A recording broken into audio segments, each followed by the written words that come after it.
living lonely. Are you ready? You bet your ass I'm ready. You know, I'm not a big fan of that bark like a chicken, cluck like a dog stuff. They think they'll beat the Dimples. Nobody beats me. You can run, but you can't hide from Crazy Eddie. Evil events from evil causes spring. Aristophanes said that. I told you, good shot to the face always gets the juices flowing. Come on, let's tango. So, Sit back relax. and enjoy.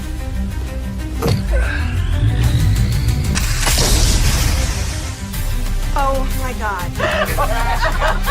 You are psychotic.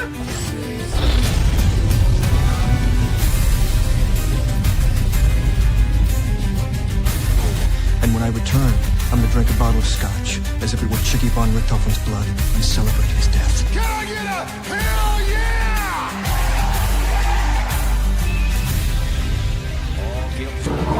Things I do for these girls. Spit more than I could bear.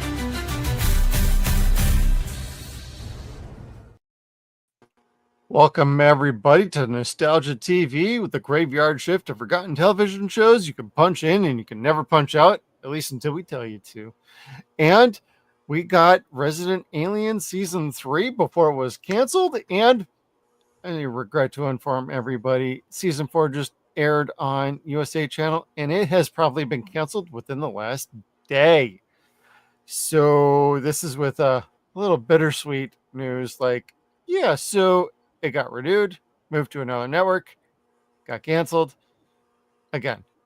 So we might be doing Season 4 when it concludes at the end of the season. Because we're not going to let this one hang, to be honest with you all. No, like this is another one of those times where you're like, stop canceling a motherfucker. It's good. Like, you keep having to bring it back for a reason. Stop canceling it. People dig it. And it got, I mean, we'll get to it later, but like, it's pretty consistent. The 8 episodes, like, it was pretty concise. Yeah, well, it's Alan Tudyk. It's got a great cast outside of that. Linda Hamilton as the general. You got like a fun cast, like people you grew to like over the course of like 3 to 4 seasons. And all of a sudden it's like, okay, so end of season 3. Now we're going to cancel it. Oh, no. Wait. We're going to renew it, but we're going to move it to another network on USA Network with a bigger, potentially bigger, chance to get better ratings. And it did decent ratings. However, it's not doing great enough to warrant another season. And they had already reduced the budget on season 4, reduced the episode order on season 4. So they did the best they could with what they had. And at least from what it sounds like from Chris Sheridan, they try and wrap it up as best as they can for season 4. So we're not going to be leaving on like this dire cliffhanger. They're going to try and give it an actual ending because they had no idea it would actually come back for a 5th season or not. That's probably wise of them. And I'm very wise. I'm grateful that they did that, because the way that this show has worked in the last 3 seasons is you're still getting stuff to where they're like, they do callbacks all the time.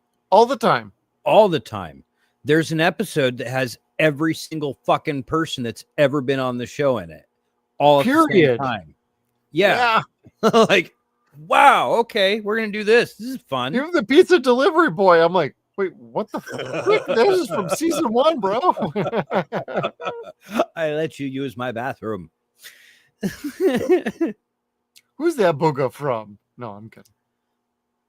Oh my God, that was so fucking funny, though. So cathartic and funny. Like the fact that it had to be Max. It had to be Max. And poor Max, that poor actor, he aged like about like 7 years in the span of like 3. Dude had a growth spurt. I'm like, oh no, you poor boy. You had the Harry Potter thing happen to you where you look like you're now like 19 instead of supposedly the 13 you're supposed to be. Yeah, like you're a tall, handsome kid instead of a dweeby little dork shorty. Yeah, like you're not. You're handsome at this point. You're not cute. Yeah.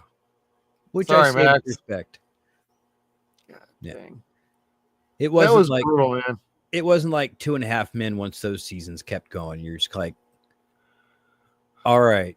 I never got into that show, to be honest with you. I've seen enough episodes to know what it's about, but I was like, the second that one kid turned about like 20, I was like, ooh, no, this doesn't work. Yep.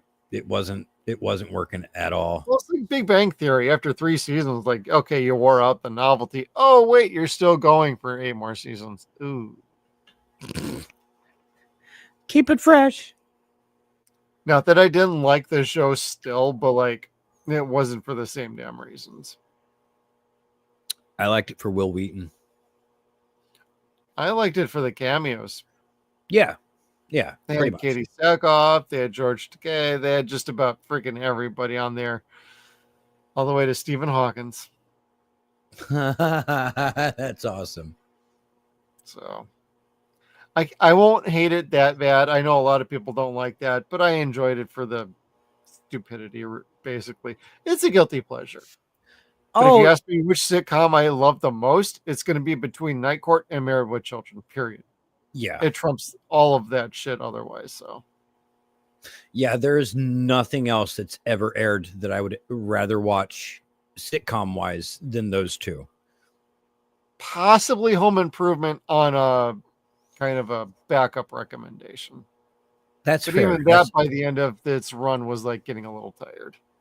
So I've been watching the last couple days, and I'm getting towards the point where like Teen Bop magazine was interested in all 3 of the kids. Like they're all shaving at this point. You're just kind of like, and they get way too pretty.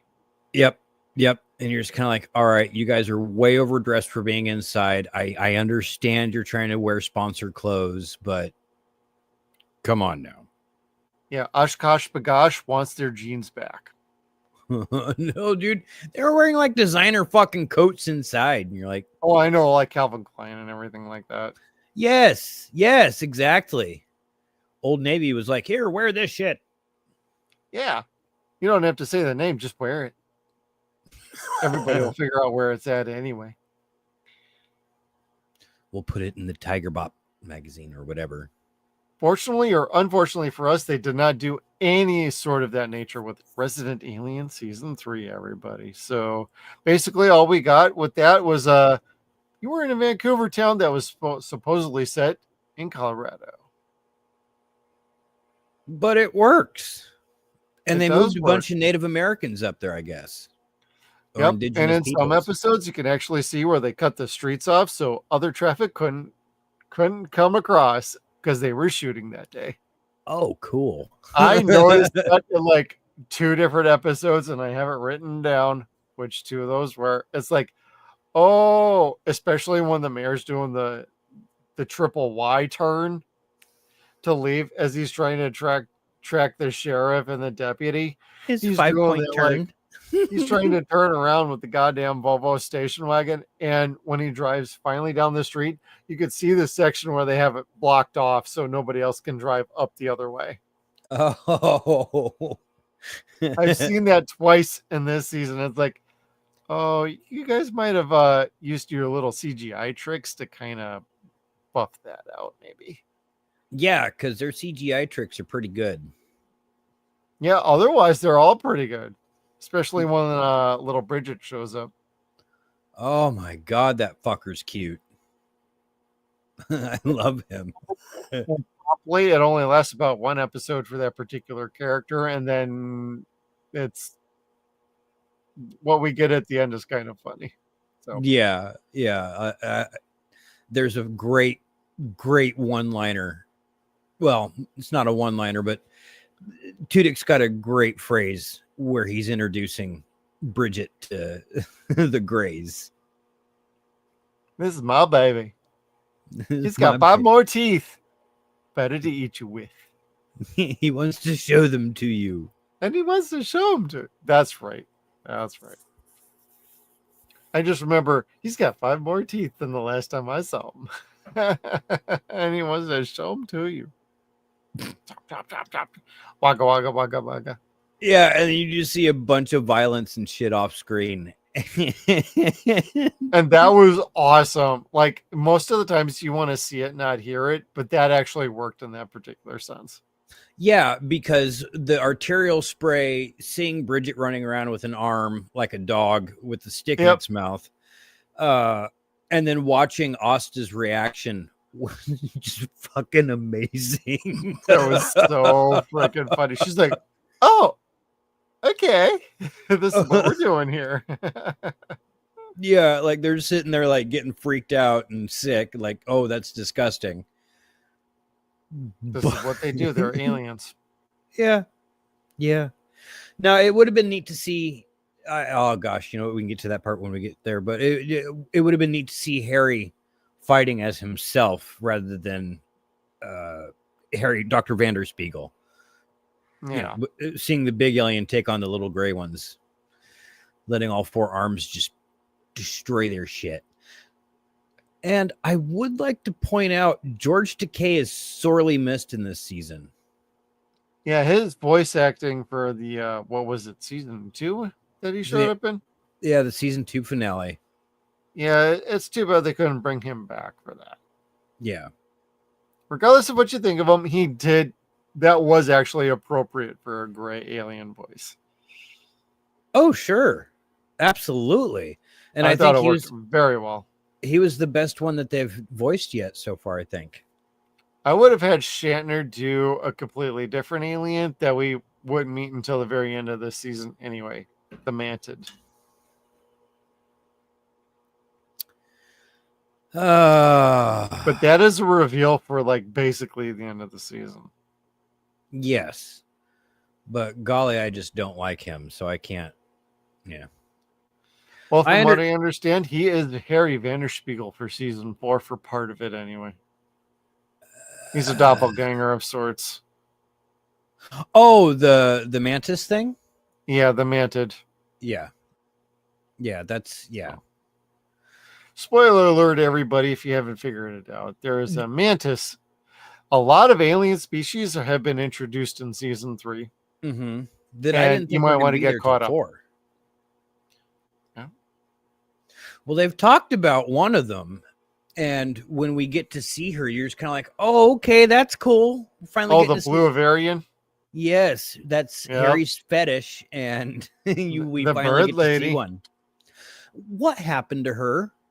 Like the last I saw, she handed Joseph the DNA, and then I don't know what happened to her. She broke up with Harry, and she went back to her own home planet due to the agreement that they had. Right. And that is it, because Harry felt like, well, she betrayed me.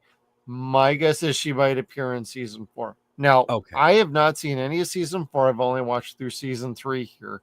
My guess is that might make an appearance. She might make an appearance in season 4, but Heather in this season, I actually kind of liked her. And Harry being a couple, that was kind of like, wait, am I really into them as a couple? I kind of am. Yep. It's a guilty pleasure sort of thing. Because when they're in human form, to be frank, like they had some chemistry together that was just off the charts. Like, this works. Oh, the it pecking really at each works. other. Yeah. And doing the mimicking noises and everything. I'm like, they had to have been having a blast on set doing shit like that. Oh, golly. They had to have. I would love to get the physical media just to see if there's outtakes on the special features, because it's probably just deadly funny. I would think so. Yeah.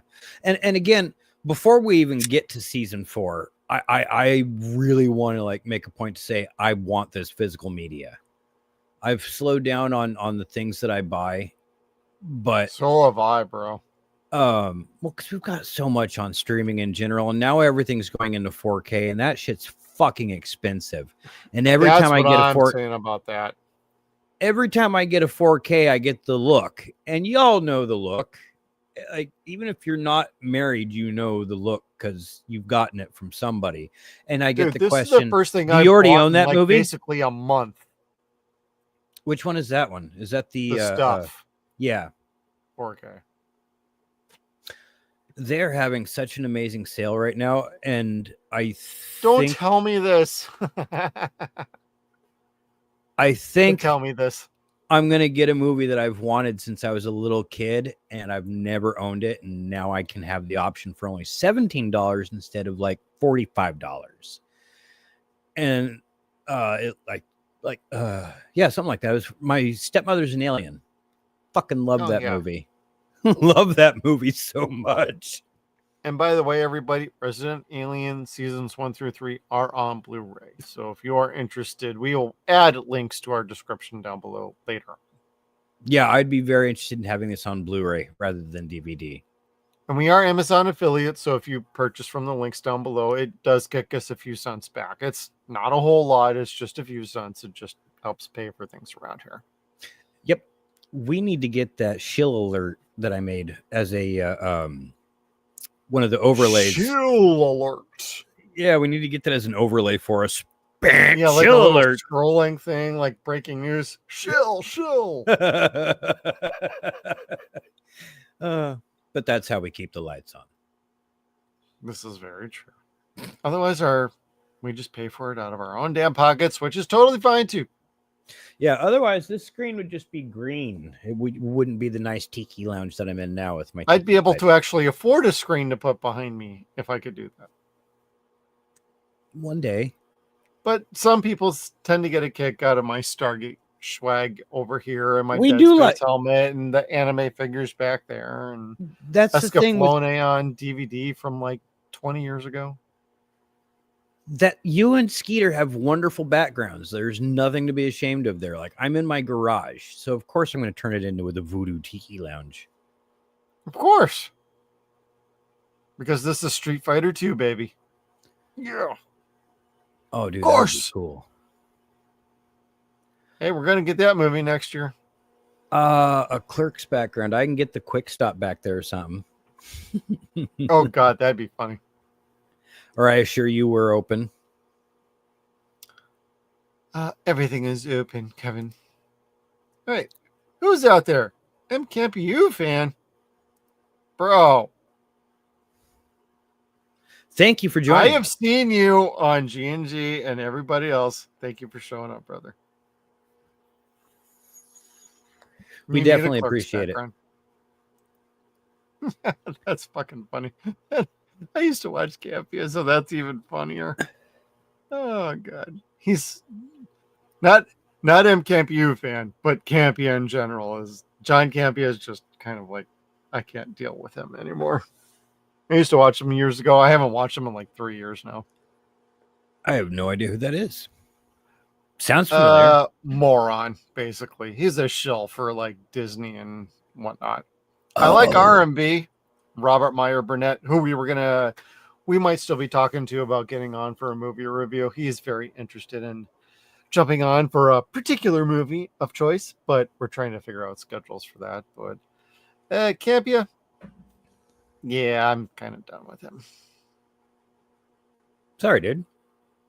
That's okay. I'll Shill still alert. watch Campia Exposed channel on YouTube, which is totally funny. Do I He need reads to- like super chats and says things like completely crazy. It's kind of I'll send you some links after we're done here. Is that right? But Kevin, did you ever see this show when it was first airing? Like as far as like season 3, or is this your first time going through season 3 with me? This is still my first viewing for the seasons. I'm Same. very curious to get caught up with season 4 before it ends. It's only like 4 episodes in or something like that, I think. Let me see. Yeah, I want to say so because there's 2 left. The 8th episode Okay, is there's airing that. on the 20. Oh, it's There's airing 8. tonight, Oh. or it might have already aired tonight. How about that? Just got canceled. I like the 7th episode of season 4 is called Daddy Issues. Jesus. I wonder if I wonder I if know that's a Darcy episode or if that's a somebody else episode. that could be either. It could even be Asta because she even asks about her dad at this point. It's either Asta, Darcy, or I'm sorry, what's the other one's name? The slut. God. Judy? Yeah, Judy. I love her. There wasn't enough of her this season. Hey, she got to bang Mike. That was kind of funny. But then Sheriff Mike is like, but I like my counterpart in the other county. Damn it, Lena. Yeah, He's been getting stalked by the son. That was even funnier. I just wanted to know who my mom was banging. That was so fucking crazy. And Mike took that really well. Yeah, no kidding. And that was a real missed opportunity to say, you know, there's a reason why your mom calls me Big Black. Yeah, because I'm black from the waist down, brother. Bang! Bang! She doesn't call me 3 legs for nothing. 3 legs. No, but like, this is my first time going through season 3 as well. And to be honest, like, for the most part, the first like 5-6 episodes, I'm like, this is all right. This is all right. The last 3 episodes made me go, oh, this is way better than season 2. Because that's when they started like nailing the story, the characters, things started coming together. I felt like this is way more dialed in than season 2 ever wanted to be. And I appreciated it. There was no filler. There was no woke bullshit with this. The most they ever got was a quirky little scene with the mayor and the sheriff being a little visionary gay in bed together. That was it. That was literally like a 30-second scene in like a whole season of it. And I'm like, that was funny because they both were like, no. And thank you for the terrible image you just put in my head.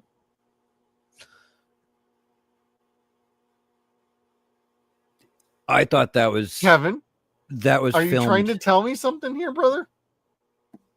There was more stuff that you define as woke, but it's you missed it, so it's not worth pointing out. It's not annoying to me, so I'm not going to bitch about it. Okay, so Jay's got a girlfriend. The girlfriend's kind of an ornery bitch. That's not woke, though. She's been gay for like 2 seasons already. So because it's pre-existing, it's not woke. I don't know what that wasn't woke. They never tried to virtue signal that stuff. Thank God, Kevin. What you trying to do to me here, brother? And the 2 cousins, they're not cousins, but the cousin that got married. Excuse me? Are we talking cousin cest? I don't think they were. I don't know. I don't think they were. I just thought that one of her cousins was marrying the dude. Now, if you're talking about bestiality, you might have me on that because it was aliens. Especially with the ostrich at the end. That was funny. Because anybody watching this is like, wait, what the hell are these 2 idiots talking about? Yeah. You have to watch this show, everybody. This is completely unhinged. And it's Ellen Tudyk just going completely off the rails crazy. It's awesome to watch this. And you don't know if he's ad-libbing it or what? Yeah, if he's just giving this, if they had just a great writing team this season. Dude, and I loved him in like Firefly and iRobot and all these other things I've ever seen him or heard him in. It's like, man, this show it captured Alan Tudyk's like craziness to the nth degree. This and Harley Quinn, absolutely. Absolutely. He does so many voices in that show. You're just kind of like, God damn, who? Oh, the Harley Quinn show? I didn't catch that. Yeah, he's Clayface, which is phenomenally good. Oh, that's right.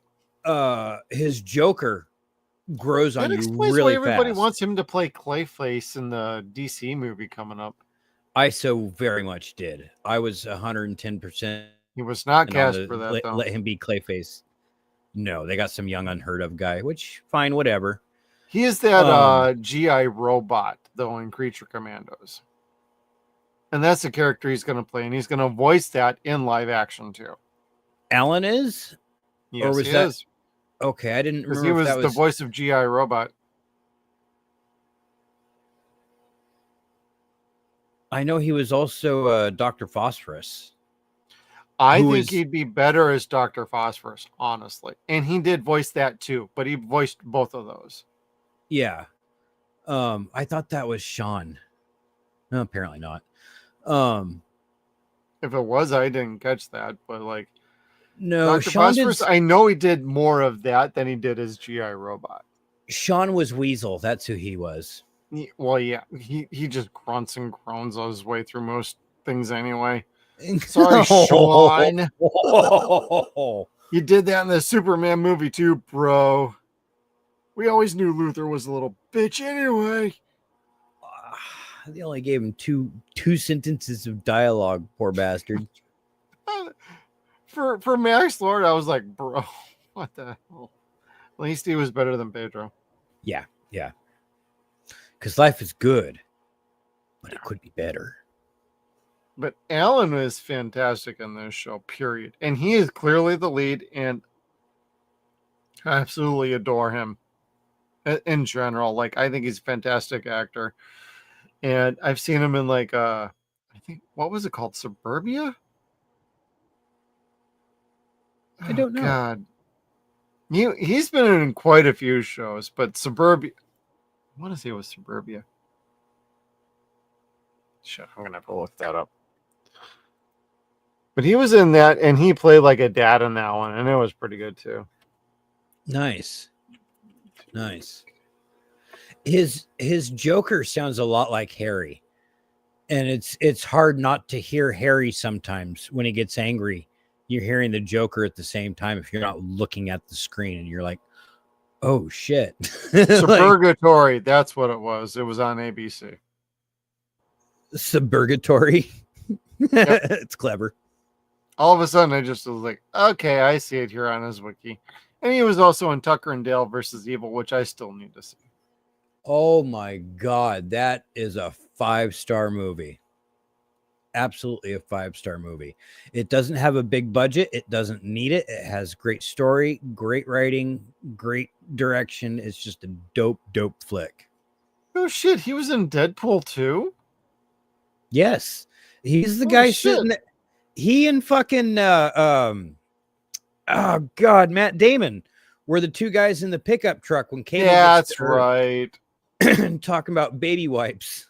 Oh my God, I forgot about that.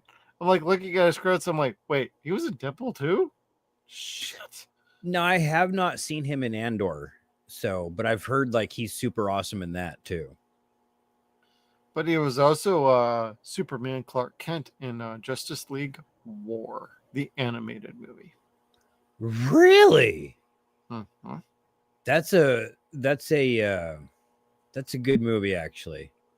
I like that one. That and Dodgeball, everybody. Just saying. Dodgeball. Well, he was the pirate guy in Dodgeball, so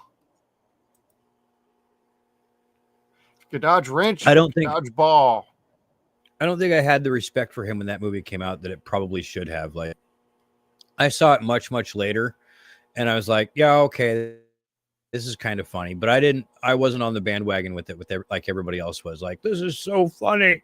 Oh, it took me a while too, because I was like, I'm not watching stupid movies like that. It was like 5 years later, and I watched it off of like when Netflix was doing DVD rentals. I rented it, and I'm like, okay, that's actually pretty funny, and then I got it in the collection because I'm like, that's actually pretty good. Fair enough. Strategy, Cotton. ESPN, the Ocho, which is about where you would find this season 5 going on if it got renewed one more time. Which would be nice. ESPN, the Ocho. The Ocho. Resident Aliens, season 5. I know you said they're tying everything up, and I guess we can make a better decision. I would hope so. Yeah. When we see it next month, but golly, I would love for this show to keep going because I love these characters so much. There is not a single bad character in this show. Well, it's based on an ongoing comic book series, from what I understand, is still going. Wait, who was it? Chad who said he actually read this, or Skeeter? I don't remember. It was one of those two last weekend. It was probably Chad. But they did say that the intro starts out just the way that the comic is. Like those instructions are from the comics. Yeah. Yeah. Which is really funny. I actually really appreciate that. And they keep the intro short and sweet. Like so it gets right to the episode. And that's a good way to cut down on time a little bit. And I did hit skip episode or skip credits or skip intro a couple times, but it's really not necessary. It's only like it's 7 seconds long. Yeah. I was gonna say 10 seconds at best. So yeah, 7 seconds. But truly, they are so funny and they're different each time. So it's not like you're like, okay, I'm tired of seeing this. No, you're seeing a new thing each episode, like a couch trick, and it's really funny. Right. And I want to say these are the best ones yet so far. Like don't take the dog and keep walking the human, or don't drag the dog. Pretty much. There was some harsh shit this season. Well, this season was brutal, man. Like they definitely got away from some of the stuff in season 2, which was a little too drug out, a little too involved with the kids. But when we get back to Max in this season, it's like they have his appearances make sense. They're not just there just to fill time. Yeah, They actually have an important story to tell, and I appreciate that because in the second season, like everybody was like all over the goddamn place. It was almost a bit of a mess at times. So I appreciate the fact that they dialed that down. Yes, they had a smaller episode order. It was only 8 episodes this season, but it was way more concise, way more to the point, and no dawdling along. And I'm a proponent of like 22, 24 episode seasons. However, in this modern era and they've been doing this since the word go. The first season was only 10 episodes long. The second one was 16. Now we're going back to 8. It's like there should be a middle ground there. It should be about 13 episodes each season. I think they would have been able to mellow things out, let some things breathe, and be able to at least let the actors do their job and let it just simmer and cook the way it should be. But that being said, we go from a bloated second season to a very concise and to the point season 3. And season 3, I think, is next to season 1 is the best season, period. Not having seen season 4, but season 2 was a mess for me, brother. I thought this season it annihilated season 2 as far as I was concerned. Yeah, I would say that. Like I was laughing a lot more this season. Like I didn't dislike any of the plot line to season 2. Oh yeah, neither did I. It just felt a little long. It did. It took us a bit to get through it, and that was okay, but whatever. Yeah. It was always enjoyable. It was consistently enjoyable, but not as except for Man or Bad episodes. Oh, episode 203. Yeah, that sucked. Sorry, it's still stuck in my head. I know what episode it was. Everybody watching, go back to that video and just kind of speed along to where we talk about that. Kevin and I were both about ready to fucking quit watching this show because of that shit. Like, look, I didn't ask for the Wang. Do not blame it. All Man or Bad was like, that was a terrible fucking idea. Yeah, all you've done I was so like, this is bullshit. I do not like this. It's like, I get it. Some men are bad, but like, not all of us are like fucking like that. Like, Jesus Christ. Yeah, stereotyping's not good in any direction. And at least they got away from that shit. And the last half of the season was like, all right, you guys kind of figured out, yeah, that shit don't work. That shit don't work. Yeah, because there was not a lot of that this season at all. And No. what there was, what most people would call woke, was simply called inclusion, and it works For because what it they looks did like in real the life. show, it felt okay. It wasn't too preachy. It wasn't too any of that shit. It wasn't too virtual sig. I didn't feel like it was virtue signaling in any way in this particular season. Season No. 2, hell yeah. Because that's what inclusion should look like. It should look like real life. And that's where one of these places the show really excels, because you've got a sci-fi setting mixed in with a really, really sincere real life community. And it works. I liked it when they were really going back to the good. reservation and they were dealing with everybody being like, there's no van here. What are you talking about? Oh, hey, yeah, the van's over there, the brown barn. No, there is no brown barn. That was super funny with the parents. Yeah, and there's just like giving them dirty looks and shit. Like, we don't It was trust like, you. oh, they just do this to everybody who's not familiar with them. Oh, that was her in-laws. That's right. Yep. Or wait, is she married or is that her boyfriend? No, that's her husband. Okay. Yeah. I was gonna say they have been giving some undertones this season that Liv and the sheriff have something potentially underneath the simmering, but at least they got their sheriff with Lena, which I like those two together as a couple. That's actually working for me. Yeah, and the fact that she's kind of more advanced than Mike is kind of fun. But she's paying for his dinners sometimes is like, bro, that's what you got an issue with? Jesus Christ. If my wife would pay for more dinners, I would go out more. It's big black, dude. It hurts his ego. And, you know, And it hurts the inch growth. So it goes from like 10 inches down to nothing. No, I mean, from his standpoint, it's emasculating. And he's also raised to not let that happen. You know, and he explains that. I'm just teasing everybody. Yeah. And, you know, so you have to forgive Mike. And the fight was a little far-fetched because, like, he wasn't. Yeah, no kidding. He wasn't being a dick about it. He was just kind of saying, like, look, you know, I'm not comfortable with you paying for everything. You know, that was definitely chivalry.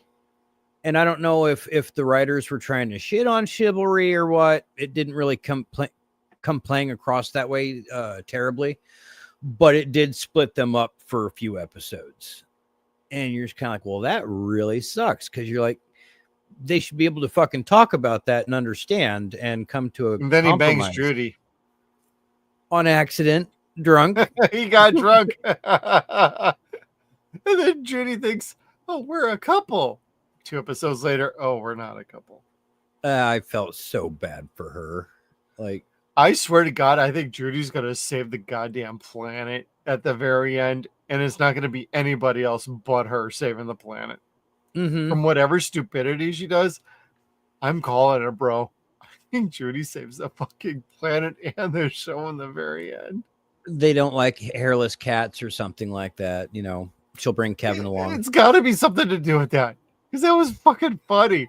And her taking a bath at everybody else's goddamn apartment. She's amazingly funny. Like, Judy's great, dude. And her mom's even crazier. They both look like, yeah. oh, damn. It's almost like something you would find on the hub, honestly. Yes, it was. Yeah. Like, she had me when she was 14. What? She liked to do the wild thing. Hmm? I was She's once only like 14 you. years old when she had me. I was like, oh. God damn. Yeah, Not that we judge anyone. No, that was just like one of those, like, I wasn't expecting that kind of comment, and it just threw me completely off, and I just started cracking up. I had to stop the episode for like 10 minutes.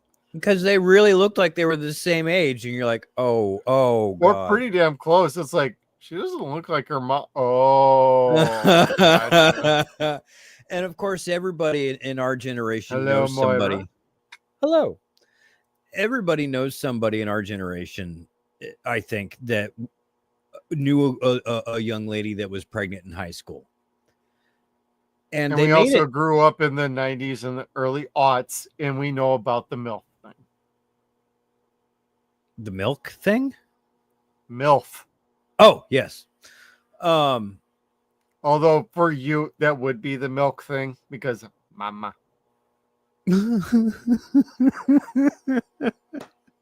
Shut up. I did get sprayed in the face once. Not by my wife. Not by my wife, and I didn't like it. Yep. That was not on my bingo card tonight, brother. I need a drink for that shit. Although eventually, in some of these episodes, it's going to be like, so a couple alien species are going to be hooking up together. So bestiality is apparently on the bingo card tonight. Aren't you all lucky for tuning in? Yeah, thank you for tuning in to Resident Alien Season 3 with the Suns and Shadows crew talking about it.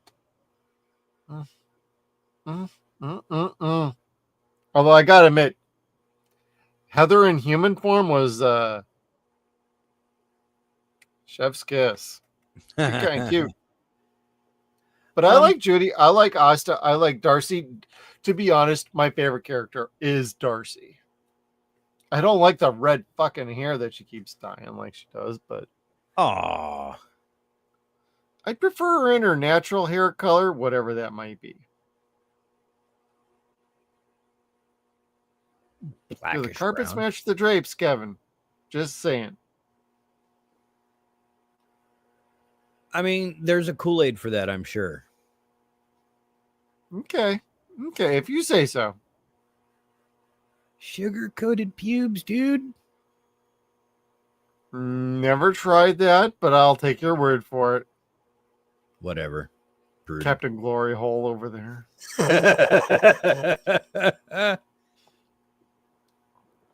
Anyway. You got any other thoughts about this season so far, or do you want to get into some episodes? No, just agreeing with you that like once you get to Caesar episode 5, which is a little slow, but once you get to that reveal that Heather's selling out Harry, like it gets really good from there on in. Like everything that's been kind of floating in a plot is now coming to a head, especially with Ben and his wife. That's heats up really hot. It gets really cool. It makes Harry's story really complicated on accident. Well, you don't like carrier pigeons, Kevin?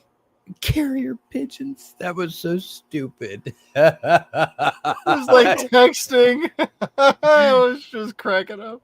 It's not fair to the bird. Well, it won't eat the crackers and it won't eat the cereal because I got peppered crackers and it won't eat the peppered crackers. I was just like dying. And half of you are probably like, the fuck are these guys? You have to watch this show. I swear to God, we are not making this stuff up. He'll get to the point and say something, but then he'll make an irrelevant comment after the fact, which is a side conversation. And he's not entirely wrong either. Yeah, and you're just like, oh God. God damn. Yep, there it goes. Like there's a sub conversation about this bird, and it's a nice bird. It's her friend, and it needs to eat, or it gets hungry after flying so far, and nothing he tries to feed it will it eat. And he's trying to, but nothing won't work. Yeah, you're just kind of like, you can't give birds crackers anyway, man. Bread expands in their tummy and makes them sick. PSA. Hold on. Just saying. Give it some sunflower seeds. Oh, wait. Sunflower seeds have been ruined for me with this show. Why? Because she keeps spitting them out. Everybody keeps spitting them out. Oh.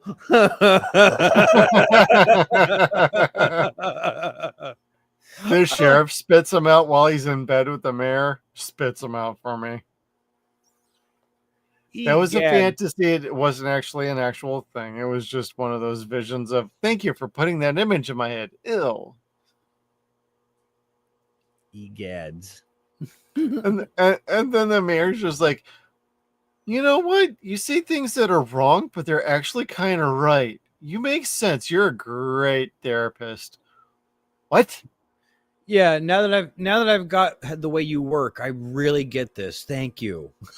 Yeah, I understand. And Dr. Harry Vanderspiel's just like, no, that's not what I meant. Okay, thank you, Doc. Bye. All right, pay me the $100 you owe me.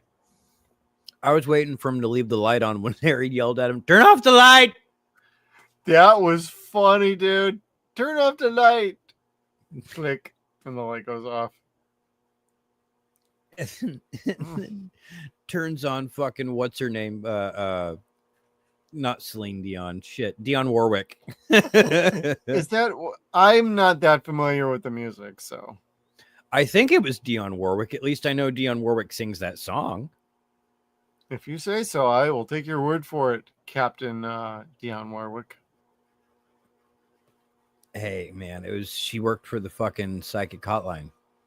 Hey, this is why we have the light shining down on you from above on our background. Oh, hey, neat. You didn't notice that till now? No.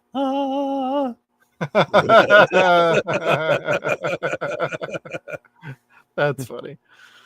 Hi, Mom. God. Man, this show is crazy. I do appreciate season 3 a lot more than I did season 2. I belly laughed really hard quite a few times and scared people. Well, and I like how, to be frank, some of the characters are like gone for most of the season, but they come back at the appropriate times. Like even just bring in like God, what's her name back? Max's friend. Oh, what is her name? I cannot think. No, not Dan. They brought her back just to wrangle up Bridget. Yes, which was nice, but I don't necessarily think that she needed to have been written off. But at the same time, it's like, golly, I guess she really did, because the kids running around, like you said last season, really saturated things. Like, because they were in several places at once. Well, she apparently got another role on something else for a little while, and that took up her schedule. So they took that opportunity to, okay, we can move you along, and if you never come back, you never come back. But if you can, we got a way to bring you back. That's why she came back at the end of being like, yeah, I kind of flamed out of that school for the gifted people that I got enrolled in. So flamed out. They were all way too smart for me. I was kind of average for them. And Harry was just like, you're actually not that stupid. Come on. Wow, that sucks. I missed that. That sucks. That sucks for her. Yeah, when she showed up to be able to wrangle up Bridget, and then the whole fight started and everything, and Harry was using her.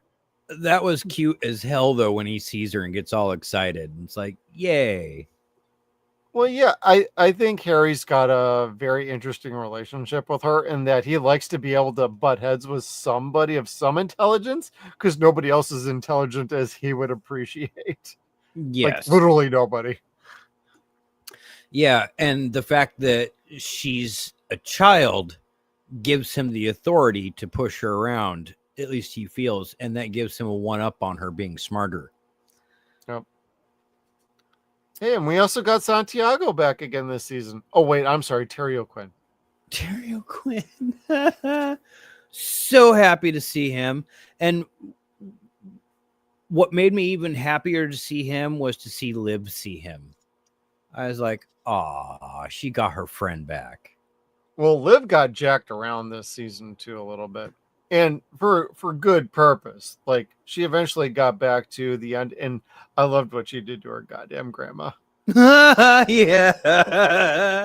Something we've all thought about doing to either a parent or a relative or a cousin or just anybody in particular, like, you've been bagging on me for decades. Now it's my turn, motherfucker. Oh, you got a heart attack? Oh, I'm so sorry. Yeah, I haven't called to check on him since. She abandoned her in the fucking home. The sheriff helped her pick the lock for the other recipes and everything, and he was like, yeah, we weren't here. I was like, you know what? This show just completely won me over at that point, and I'm like, I am so putting this in the collection. I wasn't sure how I was going to feel about it until we saw it through at least this season, because second season kind of irked me too much. But after this season, yeah, this is going in the collection at some point. I'm just going to wait for a complete collection set. Yeah, it's Universal. They'll end up doing one. Yeah, right. And selling it for $70 for now. It'll probably end up being about $40 to $50 at some point. Yes, that I believe, and I will wait. But golly, I want it because this show's been dynamite so far for me. And if Alan does a convention around here, I'm gonna go have him sign this goddamn set instead of Firefly. Yeah, I appreciate that because you know what? Or iRobot, because I really loved him in iRobot. I didn't. It's not that I didn't love him in iRobot. I just didn't love iRobot. I get that. Because I keep saying I liked him in iRobot. That's all I keep saying. The movie is fine by itself. I loved his performance in it, though. Yes. I just don't like Will Smith. Or at least I didn't like him in. I like Will movie. Smith enough to like that movie, but I ain't saying I love that movie. It's got problems. You know, I cannot say that he ruined Wild Wild West for me. It wasn't him. It was the Wild Wild West. I'm switching it. I'm going under the beam now because I'm the angel of death here because fuck Wild Wild West. I hate that goddamn fucking movie. Kitten has claws. And I hate fucking him in that fucking movie too. He's fucking terrible. I hate that we have to see his butt. Dude, Kenneth Branagh as fucking Professor Moriarty? Fuck off with that shit. Great goddamn actor, wrong fucking person for that goddamn role. Should be a goddamn midget. I don't give a shit if that's the wrong goddamn name for it, but he was fucking terrible in that too. Great director, great actor, but he was fucking terrible in Wild Wild West. So fuck that movie, fuck Will Smith, and fuck everybody associated with that goddamn fucking movie. Not only was that authentic frontier gibberish, but it was right. Fuck you. No, I don't disagree with you necessarily. It was fucking that movie was fucking terrible. Fucking hate that. I love that goddamn show. I got it on DVD. I watched it with my grandfather as a goddamn kid. I've loved that goddamn show for decades. And they fucked up with that goddamn. Fuck you, Barry Sonnenfeld. Go fuck yourself. It was the first movie that I forced myself to fall asleep through. It really was. They got all the goddamn characters. They didn't get anything fucking right. They didn't get Artie right? No, I guess. No, I guess Artie was completely fucking wrong. Thank you for fucking that up. Yeah. I don't know. They wanted to make him a Q and Dr. Watson kind of character. Weirin, you really want to get me riled up right now? Just saying, if we do this on 0 Point Reviews, I will bury this fucking movie for a goddamn hour. There is nothing good about that fucking movie. Nope. Other than the story of the giant fucking spider. If we get $100 super chat that says review Wild Wild West, we will do it. Sure. That's worth $100 to me. Same. And that's what it'll take for that one. Anyways, Resident Alien, baby. Resident Alien. Let's do the episode breakdown. Yeah, so there's only 8 episodes this season, so this is going to be a pretty quick back half on this. But season 3, episode 1, Lone Wolf. In an attempt to gather information on the great aliens, Harry puts Asta in harm's way, and we finally get a little more with Joshua with this episode. He is the turncoat hybrid gray. So he's a human, half gray alien. And Harry wants them to date.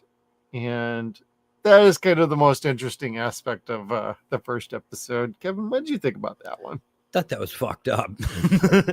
Dude, tell me about it. I'm like, at first, no, don't date him. No, I want you to date him to get information. Pump him for information. And by pump, he wanted her to pump him for information. And the fact that initially, you're right, he was like, you cannot date him. No.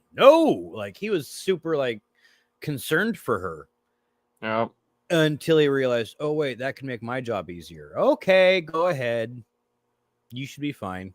Should be fine. And at this point, Joseph is being portrayed as a very omniscient and upper-handed villain. Like, he's who can stop time and do shit like that. Yeah, and you don't know that you're gonna like him at all. Like, he's pretty dastardly. But things get better. But that's much later. Well, it reminds me a little bit of First Wave, so I think it feels like a little bit of an homage to that, because Joshua in First Wave was a bit of a kind of, you didn't know if he was on your side or not. I do like the ultimate revelation that he turns coat, and by the end of the season, Joshua ends up being like a total, yeah, screw the Greys, I want to save the planet, and him and Harry start talking about like beating out the healthcare insurance in the last episode. That was fucking funny. Cracked me the fuck up, bro.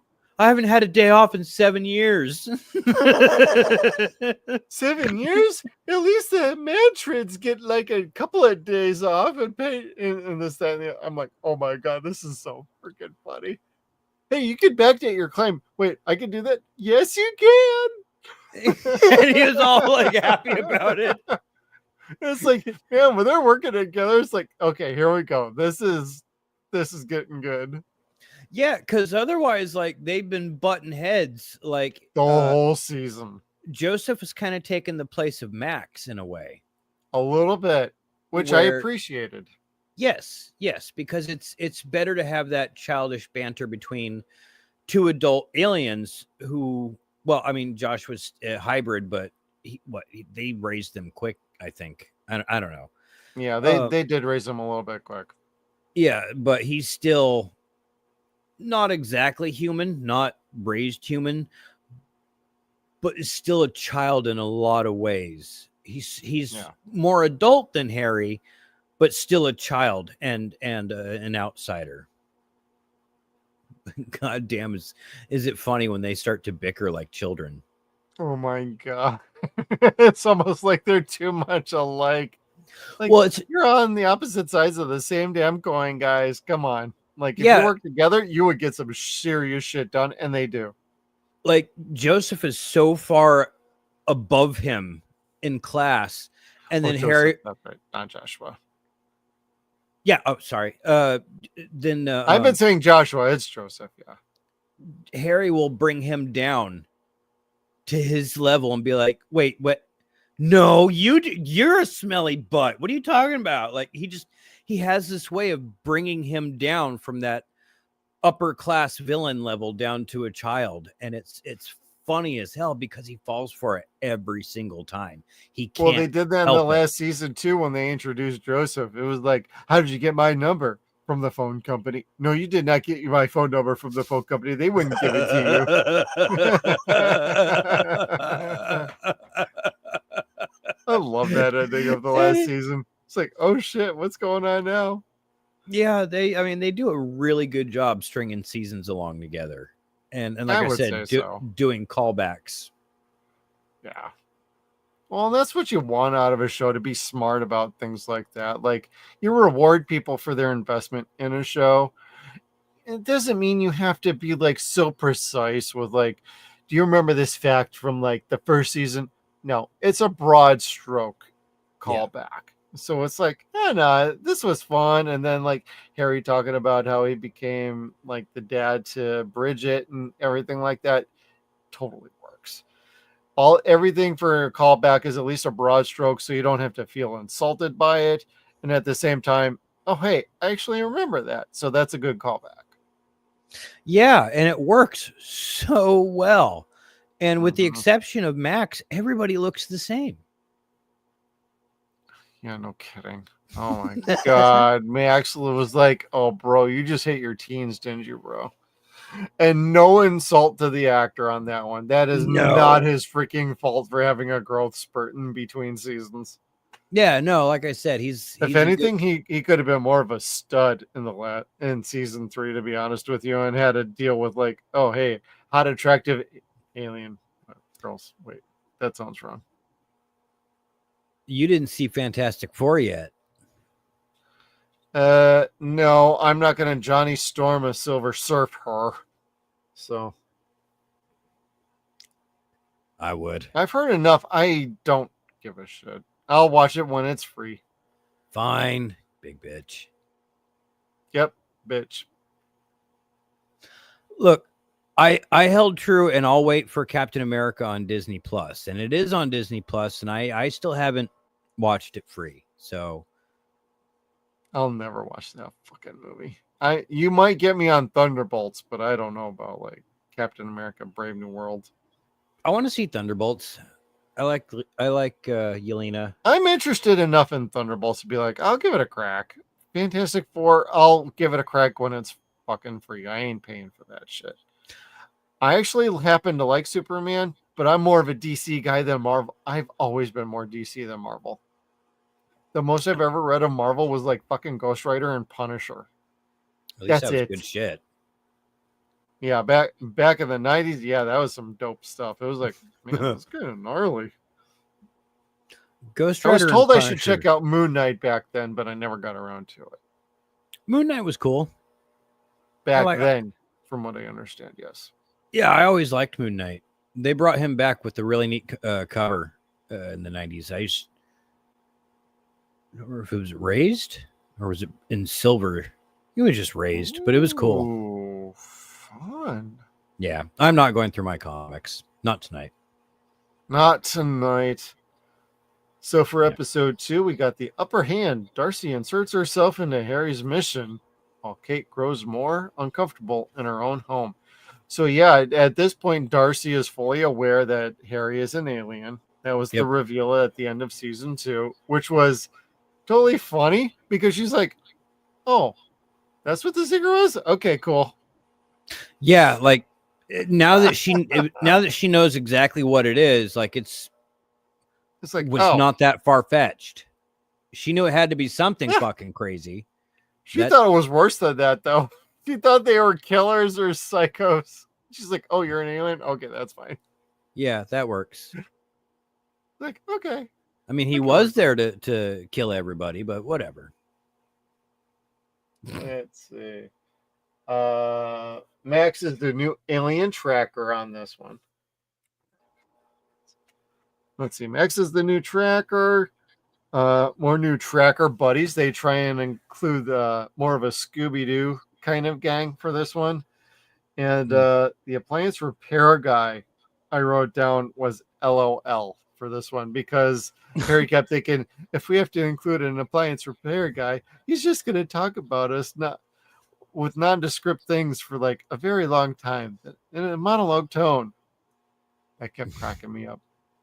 Yeah, because him and Joseph were trying to fight. They're like, this is what's going to happen. And they're like, and they kept including like the appliance guy in their fight. And it's like, they both end up sitting there like, yeah, we don't need to fight. We don't need to include this shit.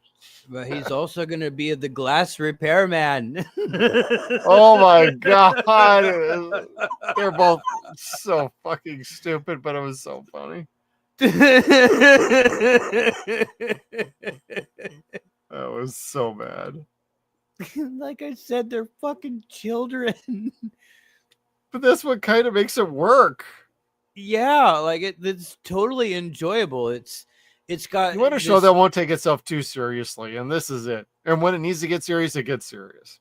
Yes, it does. Very, very serious. But in the interim, it's absurd. And it throws this absurdity in, mixes it in with violence. It mixes it in with absolute terror.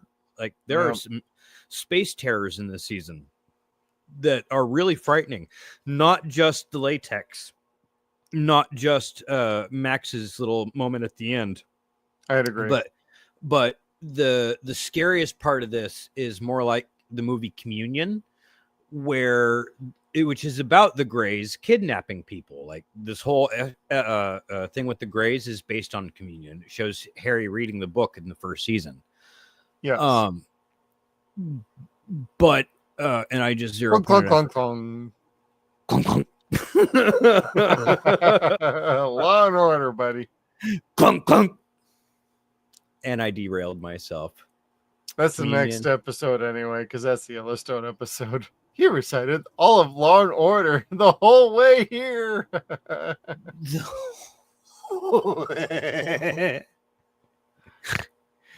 I love this goddamn show. All right. This was pretty good. All right. So that was the upper hand. And now that you say upper hand, I could think of just somebody with a hand up their ass. Yeah, that's half the show anyway. It's because we watched fucking Killer Clowns the other day, and yeah. You want to say hi to everybody, honey? Come here. Are you talking to? Oh, yes, the kitty. I got my little lady here. My this is Lily, everybody. So say hi, sweetie. She's my girl. She's my good girl. She usually hangs out in here and sleeping, but she wants to say hi to everybody. What's up, bitches? Yeah. So we got then season 3, episode 3, 141 seconds. Harry accompanies the Hawthorns to Yellowstone to find out what the Greys are up to. This is actually kind of funny because we get to Yellowstone and we find out that they're trying to set off the super volcano of Yellowstone and completely transform the atmosphere of the Earth to accommodate the Greys, so that everybody else is dead and they can come swoop right on in and take right on over without doing nothing at all. Yeah. And it was huge in scope. Like the CG for it was a little at first when it shows the water. Yes. But when it shows the reaction of what was going to happen, the CG looked really good. You're like, I'd agree. Okay, we'll take that. Fuck it. Like there was no giant lake underwater, but when it looked like it was going to fucking explode, it looked like there was a lake underwater that was about to explode. I tell you, It was a pretty big caldera, actually. So I was like, you know what? This kind of works, especially when they're talking like, oh, it'll take at least another year before it gets there. And then they find out later on, like, oh no, they got one of Harry's like special engineering balls and they got his DNA to activate it to make it happen a whole hell of a lot quicker. But it can also subdue the whole damn chain reaction in no time too. So by the end of the season, you get okay, we got it taken care of, but I like that little crumb through the season of how are they going to stop this? yeah, and again, they're trying to stop it, and they have a master plan that takes all of them basically, but something happens with the people in the show that aren't part of the plan interfering with the plan, specifically Ben and his wife. Yeah. And the baby. So you're just kind of like, oh, damn. Like you're rooting for them, but they're fucking up the way this show is supposed to be going right now. Oh my God. Yeah. Ben and the mayor and his wife, Kate. Oh my God. That whole storyline was like, what the fuck are we doing here? Because that got dark and it got dark quick. Well, see, that's what I was. Thank you. That reminds me. That's what I was trying to say with the scariest part of this. It's the abduction part, the part that's more realistic to what you feel like it sounds more realistic when people tell their alien abduction stories. Like Communion was a really scary movie. Like if you believe it at all, it was a really scary movie. And the stuff that he was remembering and then not remembering, and then the things that would happen, even though he tried to stop it, it was all terrifying. And Kate is experiencing all this every fucking night. And she can't tell anybody because she's the mayor's wife, and she also has her own dignity. And Liv just treats her like this, not even this fragile creature, but she just treats her like a friend. Like, I understand you're going through something, and I think I know what it is, but I'm going to let you come to me on your own with it. Yeah. And it was done really, really well. And again, every actor has a moment in this show, several moments in this show, that earns them an Emmy. They are goddamn right. They are all amazing. It's a great, great cast. Yeah, from the Tomko, who plays Asta, to freaking everybody on this cast is just solid to no end. Like, they can go between goofy to serious to, I don't know, aloof and sexual within like minutes. Like the last season when we were dealing with like Kate and the mayor like having crazy sex because they beat the shit out of a couple of federal agents was like the funniest thing I had ever seen. And they couldn't stop having some crazy sex. I'm like, wow, that's kind of funny. Been everybody hearing it and shit. And they're like, oh my God, you guys. Max, why don't you go do something else? Like, because we want to do each other right now. Yeah. Go bother Dr. Vanderspiegel. Yeah, right. But I like Ben and Kate as a couple. They actually work very well. Although I always feel like Ben has way more of a chemistry with Darcy. I'm afraid of that. I love that they're friends, and I feel like there's a triangle of terror kind of storyline coming at some point. Yeah. But they teased it in, what was that, last season? It was like, yes. Like, I kind of see you two being a better couple than your actual wife, which is terrible to say, but. Well, I can't say Kate's not a well-written character, but she's come around. They've developed her better than they did previously. Yes, she was supposed to be the mayor's, I don't want to say trophy wife, but prissy wife. Prissy wife. That's a little, yeah, I would agree with that. And she's so much more than that. And she's a fun character.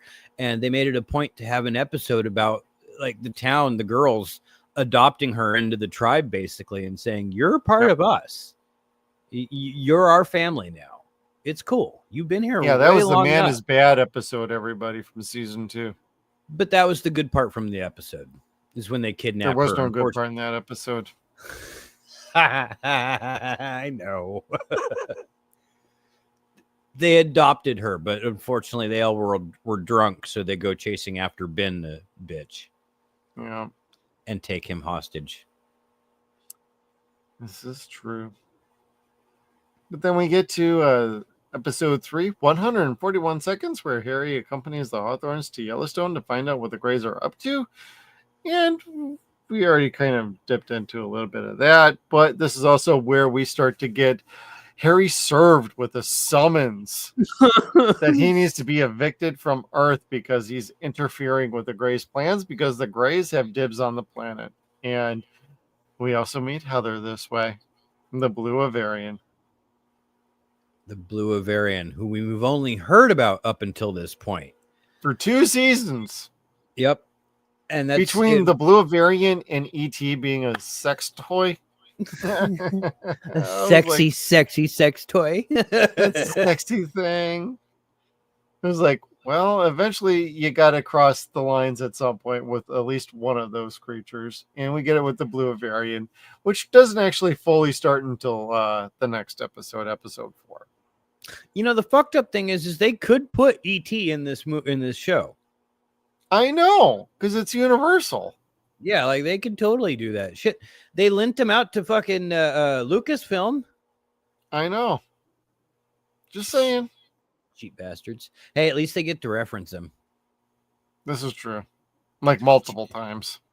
Cheech Marin's not doing Spielberg's anything. just like, that's fine. I don't fucking care. Yeah, If he's got any say over that anyway. I was gonna say he might, probably does, because it's him, but who knows? Well, in Close Encounters of the Third Kind, which is referenced in this as well. So Did they reference that in this? casual references in season 1. Fair enough. Nothing very specific. Just if you're paying attention, you catch a couple references. And if anybody's curious, go look it up or go check it out. I've only recently watched season 3 here, so I'm focused on season 3. So if you want those references, you got to go back. But I do remember those being in season 1. Fair enough. Which is a great season, by the way. We watch so much stuff that like we forget 5 minutes after we finish watching the season. Dude, like, oh. I'm watching a movie, I'm watching Stargate SG-1, and I'm watching this show, and then I'm watching Attack on Titan with my wife. And it's like we're watching like 9 different things every damn week. And I'm watching wrestling on Wednesday nights. So yeah, everybody, I like pro wrestling. I watch wrestling because I don't have to think. The show thinks you watch for me. WWE because the show I watch makes you think. No, that's good wrestling too. AEW, come on, bro. No, I just, I grew up watching WWE and I like that. Let me tell you something, brother. There's a season 3, episode 4 called The Avian Flu, where Harry tries to bond with Heather, aka the avian alien. What you think about that, dude? This was really funny. I liked it. I liked that they it was cute. They let him go forward and have a relationship that wasn't something with Harry's widow. And it was someone that was just as strange as him. Someone that, like he said in it, he could be himself in. He didn't have to pretend to be Dr. Vanderspiegel. He could be just Harry. Yeah. And that was fun. Now, it sucked for the girls because, like, Darcy and fucking Asta were both kind of like, well, what do we do? We're your friends too, motherfucker. And we're trying to save the world for you. So, but you're also not trying to sleep with Harry. So that's kind of a thing. Well, that's true too. Because although Darcy did try. She did try. She got kissed by a mule, though. She got kissed by a mule. Isn't that how she described it? It's like getting kissed by a mule. Yeah. No, it's a good relationship, though, with Harry and Heather. And when she went into human form, and then they started interacting together, I'm like, you know what? This actually kind of works. Like, they have some awesome chemistry together, and you feel bad, like, what ends up happening with, like, Heather. Because for the next few episodes, it feels like you settle down, and you're like, this is all right for a show. I'm kind of curious where this is. Oh, you're fucking going there. Oh, damn it. Betrayal. That's what happens. But Heather, against her own damn will, has to betray Harry. Because they want his DNA to probably do a clone on him. Was it against her will? Yeah. She got pressured by Joseph. You will help us and you will work for the Greys. And she's like, okay. Because of her niece. Who was named that's niece. right. Who is yeah. That's right. But she's my niece. That's what I said. Recording the thing, and she's like, yeah, my niece is called Niece. And he's like, how are we losing to you people? Joseph was so fucking funny with that line.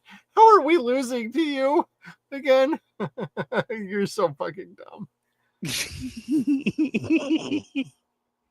But they're so good at being dumb. That was the amazing thing. Like, That was fantastic, bro. I loved them. Anyone that's an alien in this, with the exception of the Greys, is pretty goddamn funny. Like, Yeah. Joseph, Heather, and Harry, when on screen together, are just delightful. Yeah. Anytime any one of the three of them is on screen, it's pretty goddamn funny. Even when it's just, say, like Joseph and Asta when they go out on their date. Just don't have sex in the back of their car. Oh wait, it was the front of their car. Oh wait, it was the entire both. car. That was, and we so didn't clean it up either. Oh, I forgot to tell you, I did not wash your car. She's like, okay, we need to talk about not having sex in my car. And he It's was a little so late for that, Asta. he was so proud of himself too, because they were fucking everywhere. In trees and everything. Yeah, when they went to dinner and she's like, oh, and I cooked up a chicken. Oh. It's okay. We were just having sex in the tree anyway. So I brought her own food anyways to eat. I forgot about that. That was so delightful. Her gagging and Well, they went to go have dinner with Darcy and Asta. It was fucking great. We'll get to it. We'll get to it. Oh, God. Let's see. Yep. Episode 5 is Lovebird. Harry and Heather are basically a couple at this point and plan to leave Earth together, leaving the planet at the Grey's mercy. And it doesn't end up going that way entirely, but because at the end of the episode, Heather gets roped in by the Greys to, you will be working for us. We need Harry's DNA, likely for cloning measures. Yeah. Which was really gross to watch. Oh, scooping out the gills. Yeah. Yeah. Yeah. You're just kind of like, he's like, you could do a little bit deeper and a little bit harder, but we might need a safe word. So funny. I like the pressure. It's fine. Don't worry about it. I like when it hurts a little. But we might need a safe word. That's totally me with like getting a massage. Like when I go to get a massage and they have how much pressure do you like? Oh, light, God, yeah. Firm, hard. I'm like, just give hard, me the biggest, or drive a nail through your skull hard. Yeah, like just give me the biggest fucking Samoan dude you got working here. That's what I want right now. Yeah. I want him to crack my back within 3 seconds flat. Yeah, and tie me in a pretzel and be like, there, you are better. Yeah. Thank you. 10 minutes, I'm good. But if it's a hot chick, 2 hours later, I'm good. Mm-hmm. Don't let me fall asleep. Or like Jeff on a Dead Wire live stream sometimes. Yes. Whenever Jeff shows up, I mean, it's kind of a thing. Just saying. But no, Heather and Harry, by this episode, I'm like, this actually oddly and stupidly works for me. Like, they got great chemistry on screen. It's a good story. Harry's happy. He really does want to help. And him and the general and Linda Hamilton's character, the general, they seem to have kind of an understanding on, you do need to be helping us. No, you're not helping us, but you do need to be helping us, sort of thing. And it's not till the end of the episode that Heather gets roped into getting this DNA. And then in the next episode, Bye Bye Birdie, she has to break up with him by carrier pigeon. And that sucks. Because he, like, now he's got to experience. She could have just fucking texted her. With the pigeon. You just abuse the pigeon for like several hours until you just step through the portal and you're like, good. And then you step through the portal. Well, what is it? Good luck, good love, good what? And then the carrier pigeon shows up with a bye. It was so fucked up. That was so fucked up, bro. Do not break up by carrier pigeon with any of your love interests, anybody. Like, please, that's just stupid. Do a smoke signal instead. Do a smoke signal. Hey, Kevin can do smoke signals. He's got a pipe now. That's true. We need to get you to do circles and blow them out. With this? Or could you with that? No. No. You need an actual cigar or something, right? Yeah, it would need to be actual smoke. Yeah. Damn. Yeah. This is just vapor. Sorry, y'all. Vaping ain't easy. I just thought it was cool looking because I've always wanted a tobacco pipe, and my wife never let me get one, and I quit smoking. So I was like, well, shit, this thing's pretty nifty, and I've always wanted a tobacco pipe. So, yeah. Yeah, why not? Now I could look classy while being a hippie. Classy, assy, and a hippie. There you go, Sherlock. Not remotely. Oh, well, you certainly tried there for a second. For a second, like, well, all I could think of is, wait, if I make an O face, Jeff's gonna be like, now insert penis. Mm-hmm. And there we go, back to the glory hole again.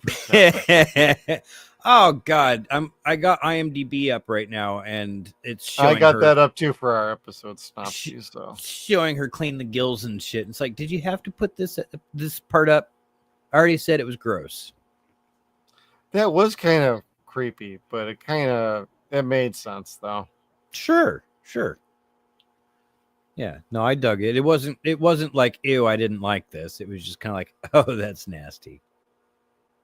Yeah, for this episode, let's see, what did I write down for my notes? Gill cleaning. We need a safe word.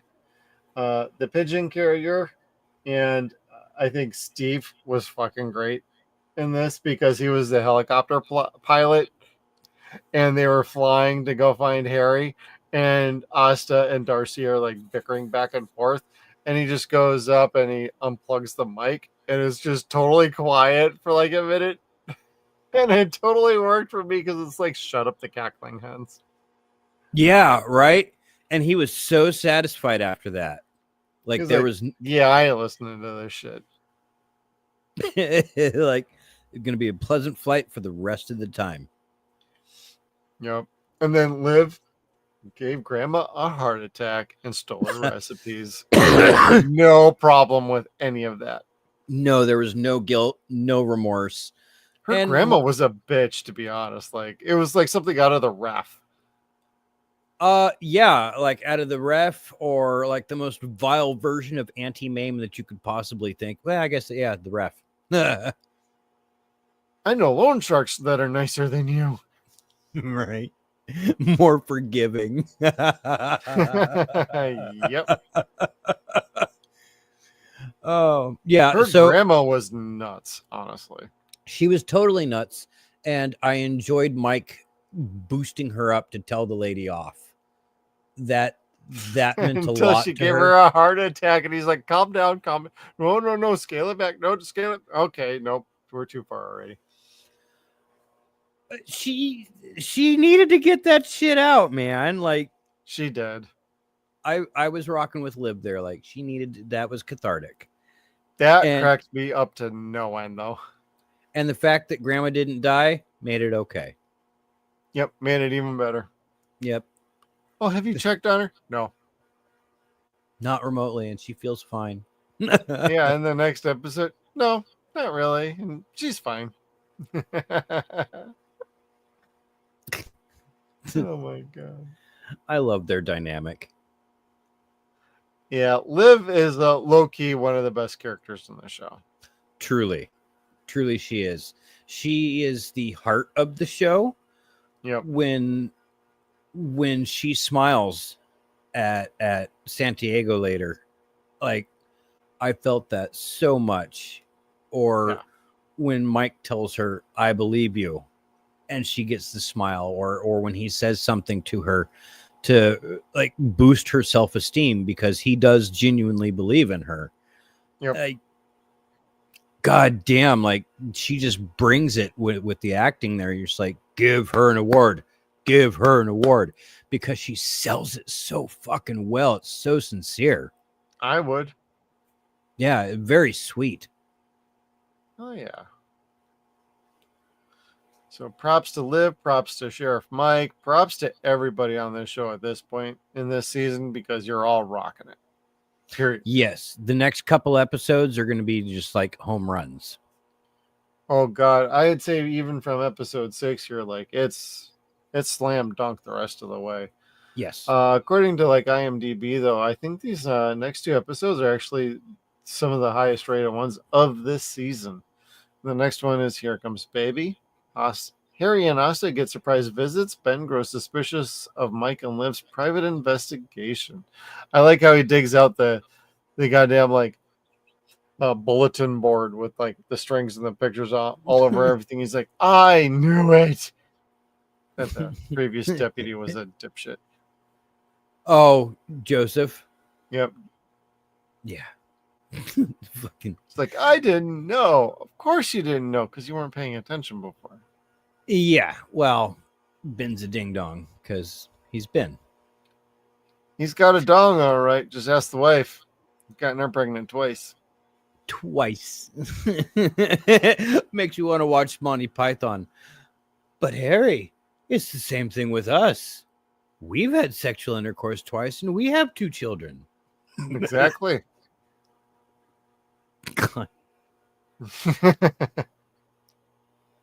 Again, welcome back to 0 Point. So yeah, 8.0. That is a pretty highly rated episode of a TV show. I would say so. And one of the best parts about this episode is like Darcy and her dad connecting while after he suffered like a cardiac event or something like that.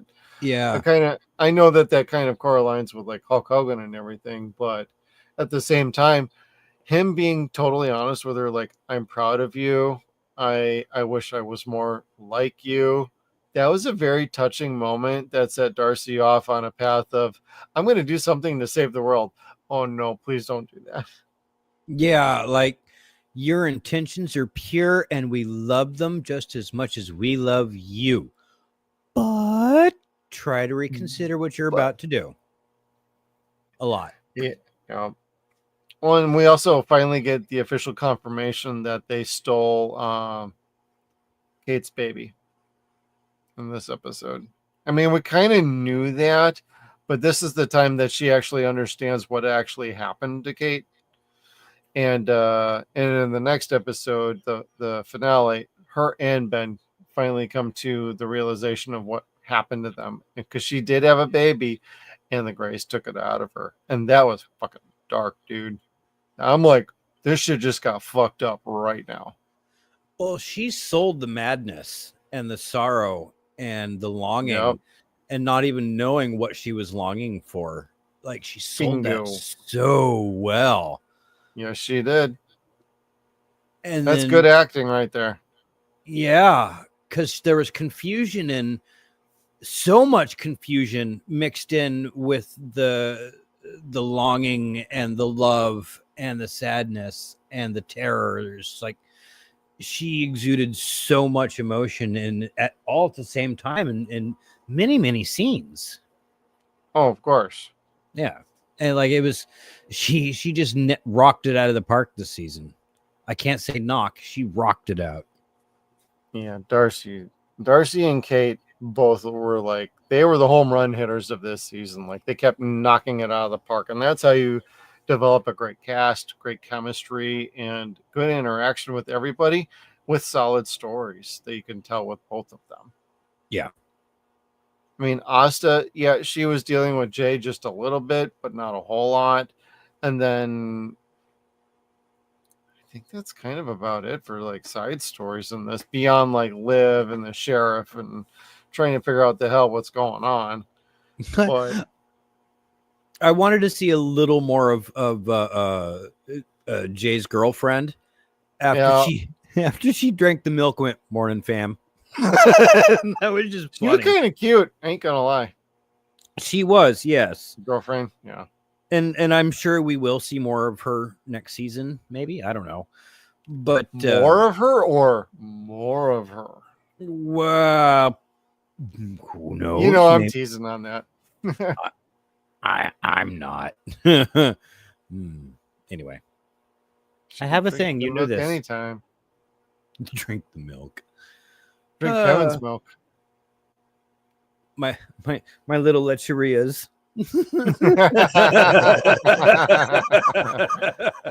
Just a little twist and it'll get working. Don't worry, baby. They're fat, but they're dry. All right. Hey, and in the last episode, we got Homecoming, episode 8. Harry and Asta team up with an unlikely ally to try and save Earth. Yep, Joseph is back, and they work together to save everybody. And at the very end, we realize, or at least I realized before I got tipped off, I'm like, that's not Harry. Harry got replaced by somebody.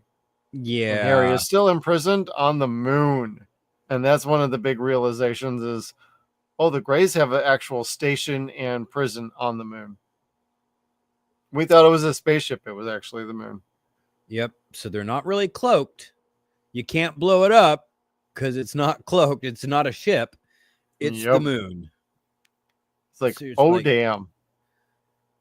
What are you going to do then? I mean, you might be able to take out a lot of them in there, but if that thing really is the entirety of the moon, holy That's balls. wild. Yeah. Yep. Like, so I'm curious to see how that gets explained, actually. Yeah. Well, I think the first few episodes really keep Harry on the moon. Okay. I think.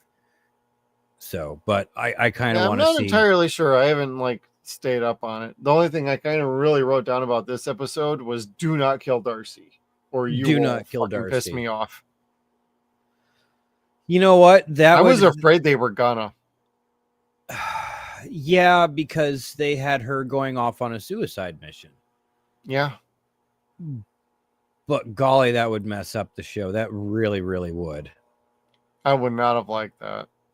No. Even if she was leaving the show for whatever reason, I wouldn't have liked that kind of ending for her. No, agreed. Like maybe if she went out like Ash flipping him off or something like that, that would be one thing. Yeah, that'd be kind of cool. You know. But we got Terry O'Quinn back, Santiago as alien tracker, this time with a little more memory to him. I see what you did there. Mm-hmm. Ram. You are welcome. He looked way cooler than he had any right to. Oh yeah, he was like half Terminator, half cyborg, half like everything. Mm-hmm. But the little reflector thing on his eye, the hologram thing. Oh yeah, that made him look more like a Borg than anything else was way cool. That was pretty good. On him, it looked more like Solid Snake or Big Boss, right? Than a Borg. But the suit made him look the way that RoboCop kind of should have looked in the fucking remake of the movie. So it's like, tell me about it. He's supposed to be a cyborg, and this is a TV series like Buffy that should be like campy and cheesy and just, you know, it's only a cyborg because they have mechanical sound editing. You mean like the RoboCop TV show that we reviewed about a year ago? Well, there was some good miming on that. Just saying. I liked that series. I'm not gonna say an unkind word about that show. Nope. Anyway. Nah, it's a pretty solid ending, and it really gets me excited for the next season, which will be the last season. So that's kind of the sad part. Now, got any other thoughts about Resident Alien, Kevin? I haven't said anything nice about Dan. You know, he's again, he's not one of the main cast members that's in it a whole lot. But when Dan has a scene, goddamn, he steals it. He's great. Whether it be he's standing up to Joseph and Joseph, you know, reveals that he's an alien. He's like, "Oh no, you're an alien." You can't bump into somebody's elbow with walking down the street here that's not an alien, man. Get out of here. You're like, an alien too? Like, Dan was just so unfazed by so much shit because he has so much wisdom, and he shares it with Mike in a very fatherly way. which is interesting because Mike has a healthy father that's very much a father figure to him, but Dan's a war vet. So he has, I think, that going along with him as well. Hey, I lost my co-host. But anyway, I've always loved the actor ever since I've seen Demon Knight, and he's so much better in this than he was as Deputy Bob or whatever the fuck. He's just great. Again, a sincere dad, fun rock star in this. In one of the episodes where what was it, at the wedding? Yeah. And that was so cool having him to be excited and tired getting the band back together all at the same time. Like, woo, that was so fun. Getting the band back together, baby. Yeah, it was very much kind of a Blues Brothers moment. It was a good key fun episode. I for would Dan. say so. Yeah. Yeah. But otherwise, no, I agreed with you. I was so afraid that you weren't going to like this season. Because I know how you felt about the last season, and I know how you felt kind of about the first 2 or 3 episodes where you're just kind of like, this is kind of slog. It's not all that. This ain't working for me. Yeah. I didn't want to read your exact messages. But just saying. It picks up and it gets really good. And a lot of things that don't really matter aren't mentioned much anymore, like the people that had Harry killed, right? Or the people that they Harry dropped killed. some storylines that did not need to be there anyway. No, at this point that it's just so irrelevant. And again, you've got the 8 episodes. It's just taking up time that's unnecessary, and they weren't that good anyway. Like, right. At this point, you've got bigger stories, grander stories, even though they don't involve George Takei. No George Takei. Oh my. Hey, we all gotta make a little bit of an accent of some sort there. It's pretty much like you have to. You gotta. If you don't, it's a missed opportunity. It's obligatory. Obligatory. But what is also obligatory is you should probably hit that like button down below, share and subscribe this channel on out there, especially this particular video. So if you've been enjoying Resident Alien coverage from us on Nostalgia TV, send everybody on back through to season 1 and season 2. It is a good listen and a good review. We also have some fun content on this channel. Otherwise, we'd love to have you along. So do hit that subscribe button, hit the little bell notification. And Kevin, where can people find you at? Here, all week long. Like, this is our thing. Yes, all week long, dude. Every Tuesday night, every other Friday night, every Thursday night, every Saturday night on Deadwire Live. Like, Saturday much to our spouse's detriment. Like, oh, another stream for you guys. Yay. It's like, and for us, it's like, yeah. Hey, wait until we pitch our advice and mental health fucking show. That's going to be awesome. We're working on that one. We're calling that the Tiki Bar. At the tiki room, you can go fucking crazy. At the Tiki Bar. It'll be a safe place for us to bitch about our wives, because our wives don't watch this shit anyway. We'll call it. Should we call it safe place or call it the Tiki Bar? Well, because if we're gonna call it the Tiki Bar, I'm gonna go get a drink then. I highly endorse that, but I'm a Pisces. That's my job. I like to keep the wheel oiled. And I'm a Scorpio. That's why we get along. We bring the death and the wine. Yeah. So everybody, the graveyard shift is now over tonight. You can punch out. Thank you for joining us. Appreciate you having along with us. You all have a good night. We'll see you all next time. And let's see. Do we have an outro we can give everybody? You bastards are going to own me. Are you ready? You bet your ass I'm ready. You know, I'm not a big fan of that bark like a chicken, cluck like a dog stuff. They think they'll beat the dimples. Nobody beats me. You can run, but you can't hide from Crazy Eddie. Evil event.